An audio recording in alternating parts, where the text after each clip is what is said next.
guys, dito na naman tayo sa video segment ko na hanap na naman kami ng beach na pupuntahan. Ito yung nasa labas. Ayun. Ayun yung mga kasama ko. Si Yats. May nahihilo sa mga kotse, no? Ayan. Bakit kaya? Ako sa bangka nahihilo ako pag nung una Ayun. pa. Kasi yung gasolina. Medyo maingay yan sila, Yats. Pero nung nasanay na Kasi Hindi gutom na yan. Hanap na kami ng pagkain. pero pag sa mga kotse, wala. Hinahanap ko dito yung mga wildcats kasi sabi nila meron daw mga wildcats dito. Pero ang problema, hindi ko makita sila. Saan kayo nagtatago? So yun ang next na aalamin natin sa video segment na to. Okay guys? Abangan nyo sa next na video yung hahanapin natin yung wildcats. Pero sa tingin ko guys, parang yun yata yung isang wildcats. Guys, may nakita ako guys, ayun yun. Pero hindi pa rin natin masasabi na wildcats yan. Pero kasi mukhang ang ulo mukhang tao eh. So, alright guys, ito na yung pangalawang video guys. So, ngayon wala talaga tayong makitang wildcats.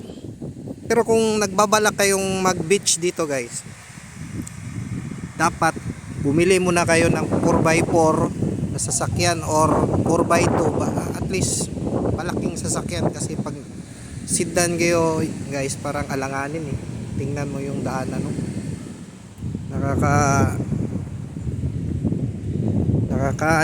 Mapapaisip ka kung paano mo gamitin yung sedan mo dito. Yung Toyota Wigo hindi pwede dito. Yung Mirage wag na kayong magbalak na pumunta dito kasi baka magagastos lang kayo ng malaki. Okay guys, patuloy pa rin ako sa pag-explore kung saan na yung mga wildcats dito guys, kasi medyo malayo-layo na yung narating ko. Andun lang yung sasakyan namin, yung anong tawag ito, yan yung Mazda, yun yung sasakyan guys, yun iba layo, sobrang layo ko na. So ngayon guys, bali ito na yung video 3 kasi patuloy kasi akong nagsasaliksik doon sa wildcats mga guys. Hanggang ngayon naabot na lang ako dito. Yun na lang yung bundok. Nakababa na ako dito. Tapos andun yung mga may sasakyan, nagka-camping sila. Yun. Wala pa ring wildcats. May ano doon Ewan ko kung anong ginagawa nitong tatlong to. Nung hinahanap nila. Baka siguro yung gold. Naghahanap sila ng gold.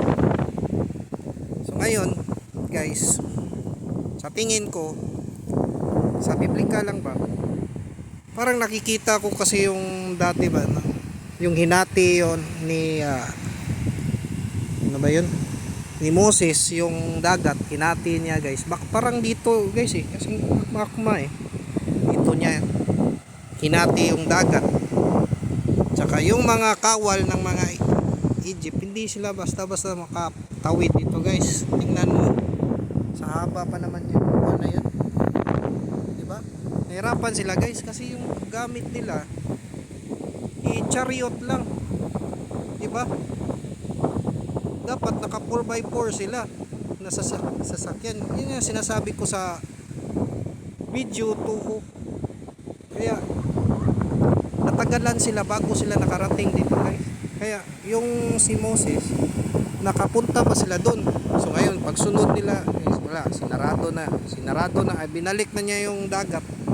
Ngayon pagbalik sa dagat, yun may lulutang na mga Egypt. So yung mga gold coins nila andito lang yun. So ngayon yan yung mga ginawa nila, itong tatlong to. pinaghahanap nila ngayon yung mga ano ni Kuan, yung mga kawal ba, kasi mga dating ano to, yung mga kawal siguro sila, kasi alam nila kung saan nila hanapin yung mga coins na ano nila dati. So ayun, baka siguro ganon ang nangyari, pero hindi ko sinasabi na yan ang nangyari, pero parang lang, kasi ayon lang yan sa pagsasiliksik ko eh.